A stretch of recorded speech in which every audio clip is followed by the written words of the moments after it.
जरा चश्मे तसव्वुर में लाइए, जब सहरा की रेत पर पहला काफिला इस्लाम का झंडा लहराता गुजरा था, जब बदर और उहद की वादियां उस अहद की गवाही दे रही थीं कि मुसलमान एक जिस्म की मानंद हैं, एक पर वार हो तो दूसरा दर्द महसूस करता है। फिर वो वक्त आया कि जब काबा व मदीना के दरवाजे खिलाफत राशिदा के सिपाहियों ने अपनी जानों का नजराना देकर महफूज रखे, जब उम्मवी और अब्बासी खुलफा ने अपने लश्करों को इस मुकद्दस सरजमीन के गिर्द हिसार की मानंद खड़ा किया, और जब सलाहुद्दीन अय्यूबी ने सलीबियों के मुकाबिल यह ऐलान किया कि हरमैन शरीफैन के तकद्दुस पर आंच आई तो तलवारें बिजली की तरह कड़केंगी।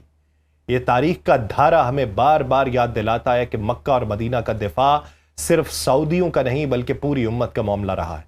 अब दहाइयों बाद वो लम्हा आया जब एक और मुआहिदा इस धारे को नई ताकत दे रहा है।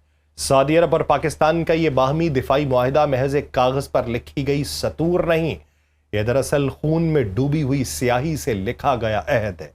इस मुआहिदे के बाद रियाद और इस्लामाबाद अब दो नहीं रहे, ये एक दूसरे की सांस, एक दूसरे के बाजू, एक दूसरे की ढाल बन गए, क्योंकि एक जान करार दिया गया। और अगर दुश्मन ने रियाद की फजाओं पर साया डाला तो इस्लामाबाद की तोपें गरजेंगी, और अगर इस्लामाबाद की जमीन पर दुश्मन ने कदम रखा तो मक्का और मदीना के खादिम अपनी जानों को ढाल बनाएंगे। यह गोया ऐलान है कि अब कोई हमला सऊदी अरब पर हो या पाकिस्तान पर, वो एक नहीं बल्कि दोनों पर हमला तसव्वुर किया जाएगा। आप सब पर सलामती हो, मैं यासिर रशीद हूं और आप देख रहे हैं सुनो न्यूज। नाज़रीन, ये मंजर दुश्मन के लिए एक नए खौफ का पैगाम है, क्योंकि अब वो जानता है कि सऊदी अरब के बेपनाह वसाइल और पाकिस्तान की एटमी सलाहियतें यकजा हो चुकी हैं। एक तरफ काबा व मदीना के मुहाफिज, दूसरी तरफ एटमी कुव्वत के हामिल सिपाही। यह मिलाप उस ताकत का अक्स है जिसके सामने इजराइल हो या भारत, अमेरिका हो या कोई और, सबको अपनी शतरंज नई तरतीब से खेलना पड़ेगी। यह मुआहिदा ऐलान कर रहा है कि अब मुकद्दस सरजमीन की तरफ मैली आंख से देखने का मतलब यह है कि इस्लामाबाद के गयूर फौजी को ललकारना, और पाकिस्तान के वजूद को चैलेंज करने का मतलब यह है कि मदीना के मिंबर और काबा की दीवारों को दुश्मन बनाना। यह वो लम्हा है जब तारीख का धारा एक नए मोड़ के ऊपर मुड़ चुका है। आज पाकिस्तान सिर्फ अपनी सरजमीन का मुहाफिज नहीं बल्कि काबा व मदीना का रखवाला भी बन चुका है, उसका मुहाफिज भी है। और सऊदी अरब सिर्फ एक रियासत नहीं रहा बल्कि पाकिस्तान के वजूद की जमानत बन चुका है। यह वो लम्हा है जो बताता है कि जिस तरह माजी में मुसलमान सल्तनतें एक परचम तले इकट्ठे होकर सलीबियों और तातारियों का मुकाबला करती थीं, वैसे ही आज सऊदी अरब और पाकिस्तान एक दूसरे के शाना बशाना खड़े हो चुके हैं। यह मुआहिदा उम्मत मुस्लिमा के लिए एक नई सुबह का ऐलान है, एक ऐसा इत्तेहाद जिसने दुश्मनों के कदम डगमगा दिए हैं। आज काबा व मदीना की हिफाजत और पाकिस्तान की सलामती एक दूसरे में मदगम हो चुकी है, और यह पैगाम दे रही है कि जो हरमैन की तरफ बढ़ेगा वो पाकिस्तान के फौलादी हाथ को तोड़े बगैर वहां तक पहुंच नहीं सकेगा, और जो पाकिस्तान को ललकारेगा उसे काबा व मदीना की बरकतों से लबरेज लश्करों का सामना करना पड़ेगा। और यह है अब तारीख के सीने पर एक ऐसे संग मील के तौर पर सब्त हो चुका है जिसे आने वाली नस्लें इस दिन के नाम से याद करेंगी जब पाकिस्तान हरमैन शरीफैन का मुहाफिज करार पाया था। जब पाकिस्तान और सऊदी अरब की फौजी ताकतें एक ही सफ में आकर चलेंगी तो खित्ते का जोग्राफिया, दिफाई तवाजुन और रद्द अमल की रफ्तार वह सब कुछ बदल जाएगा जो आज हम बतौर मामूल जानते हैं। पाकिस्तान की मुसल्लह अफवाज एक तजर्बाकार है, जंगी मैदान में आजमूदा कुव्वत है और हाल ही में भी आजमाई गई है। एक बड़ी खुश्की की फौज है जो टैंक, मैकेनाइज्ड और हल्की प्यादा फौजी दस्तों पर मुश्तमिल है, जिसके पास जदीद फजाई है, जिसमें F-16 है, JF-17 जैसे तैयारे हैं, J-10C जैसे हैं, J-35 की शमूलियत के इम्कानात हैं, और एक फाल बहरिया जो खित्ते, दिफा और समुद्री रास्तों की हिफाजत के लिए जिम्मेदार है। सऊदी अरब एक तेल की अमीर रियासत होने के साथ साथ अपनी फौजी सलाहियत को तेजी से जदीद कर रहा है। उसकी फजाई में जदीद तैयारे F-15SA जैसे तवील बरदार फाइटर्स हैं, यूरो फाइटर टाइफॉन वगैरह, और उसकी दर्जे की हथियार बंदी के साथ खित्ते में मजबूत मकाम भी उसको हासिल है। ताज़ा बरसों में रियाद ने हवाई दिफा को बहुत मजबूत करने की कोशिश की है। मिसाल के तौर पे थार्ड उसके पास मौजूद है, जदीद रेडार उसके पास मौजूद है, इंटरसेप्टर सिस्टम्स की तैनाती उसके पास है, और उसकी बैलिस्टिक मिसाइलों के खिलाफ दिफाई मुअस्सरियत जो है उसकी अहमियत भी वज़ा हो चुकी है। बहरी और बर्री सलाहियतों में भी सऊदी हिकमत अमली बड़े पैमाने पर जदीद असलहा, लॉजिस्टिक्स और बैरूनी फौजी मुआवनत के ऊपर मुनहसर है। सऊदी अरब के पास रकम, खरीदारी की ताकत और बैरूनी ताउन का जो मजमुआ है वो उसे रीजन में तेज रिस्पांस और तवील मुद्दत ऑपरेशंस के लिए काबिल जिक्र बनाता है।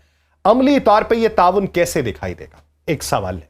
मुश्तरका कार्रवाइयां, फजाई निगहदाश्त, साहिली बंदिशों की मुश्तरका जिम्मेदारी, इंटेलिजेंस शेयरिंग, जिसके अंदर क्या क्या कुछ हो सकता है, कमांड हो सकती है, कंट्रोल हो सकता है, कम्युनिकेशन हो सकती है, कंप्यूटर्स हो सकते हैं, इंटेलिजेंस हो सकती है, सर्वेलेंस हो सकती है, इसका मुश्तरका नेटवर्क और लॉजिस्टिक बेसिस का इस्तेमाल, ये सब ऐसी चीजें हैं जो एक छोटे अरसे में ही दुश्मन की मनसूबाबंदी को नाकाम कर सकती हैं।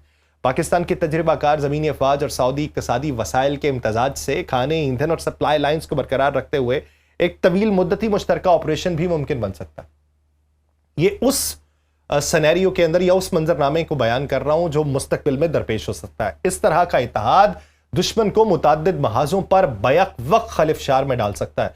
और आखिर में यह बात वाज़ेह होनी चाहिए कि अस्करी इत्तेहाद सिर्फ हथियारों का मिलाप नहीं होता, यह सियासी अज़म, मुआशी हम आहंगी, बैनुल अक़वामी सिफारती गेम्स और तवील मुद्दत लॉजिस्टिक सपोर्ट का मजमुआ होता है। पाकिस्तान सऊदी मुआहिदा अगर मुस्तकिल बुनियादों पर आगे चलेगा तो उसके असरात क्या होंगे? ये एक दिफाई पैकेट तक महदूद नहीं रहेगा, या इसे दिफाई पैक्ट भी नहीं कहेंगे। पैकेट भी और पैक्ट भी, यानी दिफाई मुआहिदा भी और दिफाई वो तमाम चीजें जो लॉजिस्टिक के एतबार से देखी जाती हैं। ये खत्ते के तवानाई, सिक्योरिटी, बहरी रास्तों की हिफाजत, फौजी मशकों की हम महंगी और हत्ता के बैनुल अक़वामी मंडियों में सियासी असर को भी बदल देगा। मगर हर बड़े जोड़ की मानद इस इत्तेहाद को भी खतरात होंगे। सिफारती तन्हाई का खतरा, बैरूनी पाबंदियों का खतरा, सबसे बढ़ के एक ऐसी कशीदगी जिसका दायरा महज 2 मुल्कों तक महदूद नहीं रहेगा, बल्कि यह मजीद बनेगा। अब इसमें हकाइक और क्या हो सकते हैं? मशरक़ वस्ता के दीगर ममालिक, जो दीगर ताकतें हैं जिसके अंदर कतर मौजूद है, यूएई मौजूद है या दीगर मुल्क मौजूद हैं, वो अगर इसके अंदर शामिल होते हैं तो यही वो हकीकत है जो कुव्वत के नए मिलाप को ताकत भी देगी और पेचीदा भी बना देगी।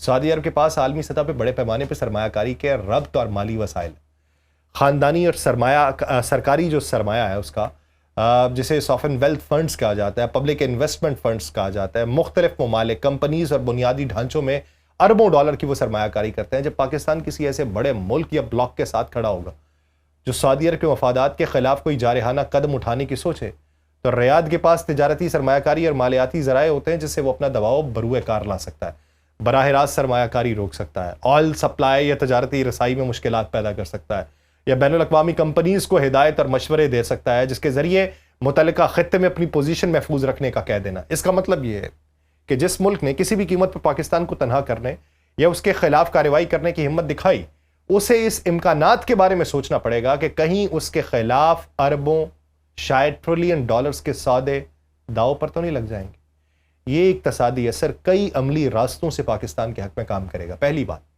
सऊदी सरमाया पाकिस्तान की मईशत में बराह रास्त दाखिल होकर सरमायाकारी, इंफ्रास्ट्रक्चर और रोजगार पैदा करेगा। इससे मुल्क की इस्तेहकाम बढ़ेगा, बैरूनी दबाव का मुकाबला करने की सलाहियत मजबूत होगी, क्योंकि यह सिर्फ दिफाई मुआहिदा नहीं होगा। दूसरी बात, सऊदी अरब का तजारती वजन और मार्केट्स तक रसाई पाकिस्तानी मसनूआत और बरामदात के लिए मौके पैदा करेगी, जिससे मुल्क की कमर थोड़ी मजबूत होगी। तीसरी बात, जब बैनुल अक़वामी सरमायाकार जान लेंगे कि पाकिस्तान का सब्ज़ सफेद परचम रियाद के साथ जुड़ा हुआ है, तो वो भी अपने तवील मुद्दती मंसूबों और सरमायाकारी का दोबारा जायजा लेंगे। किसी भी फौजी या सियासी मुहिम जोई के खतरात के सामने सरमायाकार मोहतात हो जाते हैं। फौजी ताकत के एतबार से देखा जाए तो पाकिस्तान बिलाशुबा सऊदी अरब से ज्यादा मजबूत और तजुर्बाकार है, लेकिन यह तस्वीर का सिर्फ एक पहलू है। असल सवाल यह है कि सऊदी अरब पाकिस्तान को क्या फायदा देगा। इसका सबसे बड़ा जवाब है मईशत। सऊदी अरब का सरमाया दुनिया की बड़ी बड़ी मईशतों में लगा हुआ है। उसका पब्लिक इन्वेस्टमेंट फंड खरबों डॉलर के असासों का मालिक है, और अमेरिका से यूरोप तक, तवानाई से टेक्नोलॉजी तक, हर बड़े शोबे में सऊदी सरमाया मौजूद है। ऐसे में कोई भी मुल्क पाकिस्तान के खिलाफ जाने से पहले 100 बार सोचेगा कि कहीं उसका अपना सरमाया खतरे में ना पड़ जाए। यह वो हिफाजती हिसार है जो बराह रास्त मैदान जंग में नजर नहीं आता, लेकिन असल मार्का उसी का मरहून मिन्नत होता है। सऊदी सरमायाकारी महज एदाद शुमार नहीं बल्कि एक अमली दबाव भी है। अगर कोई मुल्क पाकिस्तान को निशाना बनाने का सोचेगा तो उसके सामने यह हकीकत खड़ी हो जाएगी कि उसके अपने ही कारोबारी मफादात और अरबों डॉलर की डील्स मुतासिर हो सकती हैं। सऊदी अरब अमेरिका और यूरोप की कंपनीज में बहुत बड़ा शेयर होल्डर है, और ये कंपनीज अपनी हुकूमतों पर असर अंदाज होने का भरपूर हक भी रखती हैं, तरीका भी रखती हैं। इसका मतलब यह है कि पाकिस्तान के खिलाफ कोई भी दुश्मनी करने से पहले दुनिया के ताकतवर ममालिक को यह सोचना होगा कि वह अपने ही माली मफादात को नुकसान पहुंचा रहे हैं, और यह ताल्लुक सिर्फ बड़ी मईशतों और सरमायाकारी तक महदूद नहीं। सऊदी अरब तवानाई के मैदान में भी सबसे बड़ा खिलाड़ी है। अगर पाकिस्तान के साथ खड़ा होने के लिए रियाद ने तेल या गैस की रसद में मामूली रद्दोबदल किया तो आलमी मंडी में भूचाल आ जाता। कीमतों में इजाफा और सप्लाई चेन का दबाव इस तरह के खतरात हैं जिनका कोई मुल्क सामना नहीं करना चाहता। इसके साथ साथ सऊदी अरब पाकिस्तान को बराह रास्त माली मदद भी देता रहा है। ऑयल इंपोर्ट फाइनेंसिंग, कर्जों की सहूलत ने कई बार पाकिस्तान को मुश्किल वक्त से निकाला है। यह सहारा पाकिस्तान को दिफाई नहीं बल्कि मुआशी महाज पर भी मजबूत बनाता है। एक और पहलू यह है कि लाखों पाकिस्तानी सऊदी अरब में काम करते हैं। उनकी भेजी हुई तरसेलात पाकिस्तान के ज़र मुबादला में रीढ़ की हड्डी की हैसियत रखती हैं। ये इंसानी रिश्ता पाकिस्तान और सऊदी अरब के माबैन एक ऐसा ताल्लुक बनाता है जिसे दुश्मन नजरअंदाज नहीं कर सकता। किसी भी बैरूनी दबाव या तसादुम की सूरत में ये लाखों खानदान मुतासिर होंगे और उसके असरात बराह रास्त पाकिस्तान की मईशत और समाजी ढांचे में पड़ेंगे। लिहाजा दुश्मन मुल्क को यह सोचना पड़ जाएगा कि वो एक ऐसी लड़ाई मोल ले रहा है जिसके नतायज ना सिर्फ फौजी सतह पर बल्कि आलमी सरमायाकारी, तवानाई की मंडी और इंसानी वसाइल के ऊपर भी पड़ेंगे। यूं कहा जा सकता है कि सऊदी अरब पाकिस्तान के लिए सिर्फ एक इत्तेहादी नहीं बल्कि एक मुआशी ढाल भी है। और अब जब यह मुआहिदा हो चुका है तो पाकिस्तान की फौजी ताकत और सऊदी अरब की मुआशी और तवानाई की कुव्वत जब यकजा हो जाए तो दुश्मन के सामने यह सवाल है कि क्या वो अपने ही खरबों डॉलर के मुस्तकबिल को खतरे में डालने की हिम्मत रखता है। यही वो तवाजुन है जिसने पाकिस्तान के दिफा को महज बंदूक और टैंक तक महदूद नहीं रखा बल्कि उसे आलमी सरमायाकारी और मईशत के इस खेल का भी फाते बना दिया। अभी इस पूरे मंजरनामे में अगर यह देखा जाए कि एक तारीखी तसलसल में अगर इसकी मिसाल शामिल की जाए जिसमें माजी में सऊदी ताउन किस तरह पाकिस्तान में मुश्किल वक्त में सहारा दे चुका है, ये और भी मजबूत और मरबूत रिश्ते जो हैं ये कैसे होंगे। पाकिस्तान कतर में गया, कतर पर इजराइल के हमले के बाद जब वो कतर में गया है तो कतर ने किस तरीके से पाकिस्तान का इस्तेकबाल किया। कतर और सऊदी अरब के माबैन माजी में ताल्लुकात कशीदा रहे लेकिन अब जाके मामूल के ऊपर आ चुके हैं और अब सऊदी अरब एक ऐसा फैसला कर चुका है। हालांकि सऊदी अरब के ऊपर कोई हमला नहीं हुआ था, इंतबा जरूर था कि अगर ये कतर के ऊपर, दोहा के ऊपर हमला हुआ है तो अगली बात रियाद या अंकारा भी हो सकता है। तो इस ज़िमन के अंदर अगर रियाद पाकिस्तान के साथ अपने ताल्लुकात को मजबूत कर चुका है तो मुस्तकबिल करीब में दोहा भी पाकिस्तान के साथ ताल्लुकात को मजबूत करेगा और फिर इस ट्राइके में टर्की कूदेगा। अब तुर्की अगर इस ट्राइके के अंदर आता है तो तुर्की को नेटो से अलहदगी इख्तियार करना पड़ेगी और वो इस अहद का या पिछली कई दहाइयों का गेम चेंजर मोमेंट होगा जो मुस्तकबिल करीब में आने वाला है। मुझे दीजिए इजाजत, अल्लाह ने के बाद।